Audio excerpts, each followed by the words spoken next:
யாபேசின் தேவன். யாபேஸ் என்றால் துக்கம் என்ற அர்த்தம். அவனுடைய தாய் அவனை துக்கத்தோடு பெற்றெடுத்தாள். தாயினால் புறக்கணிக்கப்பட்டவன் இந்த யாபேஸ். தன் சகோதரர்களை காட்டிலும் அவன் ஒரு கீழான நிலைமையில இருந்தான். தன் கூட பிறந்த சகோதரராலே புறக்கணிக்கப்பட்டவன் யாபேஸ். தாயும் புறக்கணித்த, சகோதரனும் புறக்கணித்த ஒரு மனிதனை சமுதாயம் ஏற்றுக்கொள்ளாது.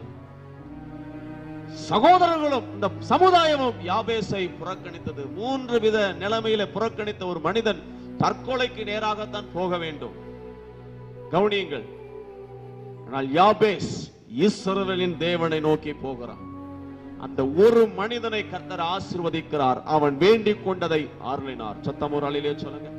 அவனுடைய பெயரிலே ஒரு பட்டணத்தை கொண்டு வருகிறார். அவனுடைய சகோதரர்களை பார்க்கிலும் யாபேசை தேவன் கனப்பற்றவனாக உயர்த்தி காண்பிக்கிறார்.